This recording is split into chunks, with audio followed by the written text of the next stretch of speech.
Good evening, ladies and gentlemen. Welcome back to another video. This time, just having a quick look at the ASX 200.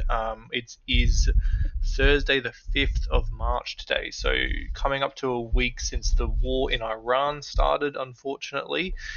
Just having a look at how the markets are reacting to that. And then, yeah, just a quick overview of the ASX 200. Pretty simple stuff. So, first off, we'll just go to the monthly to get a feel for how it's tracking overall. So, looks great. Still very clear uptrend, obviously higher highs and higher lows. Still staying within this like rough trend line, like bouncing off here. We can really see, obviously the April tariff scare that came all the way down here. Whether that was manipulation or genuine reaction, we don't know. I think the general consensus is that Trump mainly used the tariffs as like a bargaining tool because, when his ideas were to make the economy and the environment really unstable so that all countries would cave quicker to a deal and not try and kind of outlast him, which they of course did.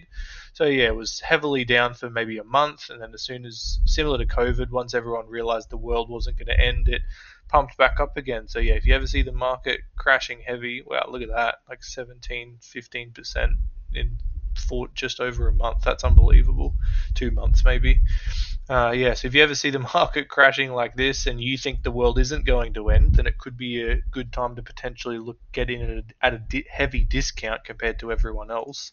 We'll go back to the monthly and I'll just have a look at this support and resistance level. So yeah, we can see here previous all-time highs that we tested a couple of times, still stayed below, came back all the way down to this kind of common trend line and then went back up, retested again, failed to break through them again, came all the way back down again to this trend line. So this low is higher than this low. That's a good sign for a long-term uptrend still. Finally, big strong candle up. Look at that, beautiful. And then pushed through here and then kind of consolidated a little bit, went sideways, but stuck around this previous all-time high because, previous highs will give new support once you've pushed above it, generally speaking. And we can see that demonstrated here as well with this big red candle where it came down but then ultimately pushed back up to be a real nice hammer shape. So pushed up through this previous all-time high, and then yeah, we can see it's come up, new all-time high here, and then it's come back down once again to this trend line. Tariffs have pushed it under a bit, but ultimately it closed above the trend line, which is really good sign what we're looking for. And then we have 1, 2, 3, 4, 5 months of straight green. Awesome. Let's get that just for, even if you bought at the top of the tariffs, 5 months in a row, you're up 12%. That's fantastic performance by the ASX 200, honestly. And then, of course, we've got a little pullback here. So come down, still making a higher low than this low down here. So yeah, really happy with that. That's a nice point there. And then we're going back up again. And we even pushed through to a new all-time high. So to crack out the champagne, the ASX just made another all-time high. Bang, about 9,200. So this looks really strong to me. It did exactly what it's done exactly what it did here. It's pushed up through a new all-time high, pulled back a little bit. People have taken profits, and it's closed. It's closed just above the previous all-time high, and then it's kind of dipped under, then come back the next month to close above it again in a green candle, and then we've looked at another strong candle, and then a really strong candle going up that way. Excellent. And then this is the start of March, obviously, when we've been down a little bit because of the war, of course. Zoom in so we can get a week-by-week kind of play. Yeah, fantastic. Look at this. So strong green up through there. Nice, lots of confirmation through here. Higher highs and higher lows. Up, down, up. So yeah, same thing again. Up, down, up, push through to a new all-time high. Big pullback down here, and then ultimately bounced off this kind of support level around here somewhere. More of a support range rather than a level as such. See if we can draw a little box here. Roughly from there to there. So yeah, a little range of support where it found and then rebounded up. Another nice confirmation here, up, down, up, like that. And then yeah, we can see a big pullback this week because of the Iran war, of course. Now, yeah, this is the 1 week, so this will close red, obviously. And then next couple of weeks to months, it's anyone's guess. I am guessing here. I think this is kind of going to be like, I don't think their Venezuela exercise was even like this. If it's a short-term war, Not that there's any such thing as a good war, but if it's a short-term operation, let's say, then I think the market's maybe even favorable to it because it makes the US look strong, and obviously our markets pretty much mirror what the US does. If it's a short operation, then the markets may recover quite quickly, and this could be a buying opportunity depending on your risk profile and long term strategy, of course, not for everyone.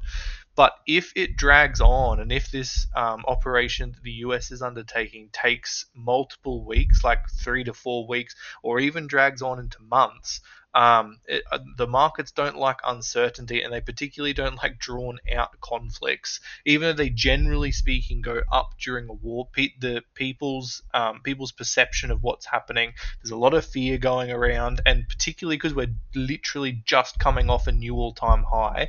If this war drags on, then it's possible that the market might reflect that in a little bit of less confidence and maybe come down to like test this previous all-time high. Having said that, it's already fallen about 3%, I think. Just, yeah, 3.5%, 4%. It's already fallen that in the first week, and that's a very reactionary move. That's before we've got all the facts, before we know how long it's going to be going on for. Obviously, the US can't even get their story straight, how long it's going to be going on for, if there's going to be boots on the ground, etc.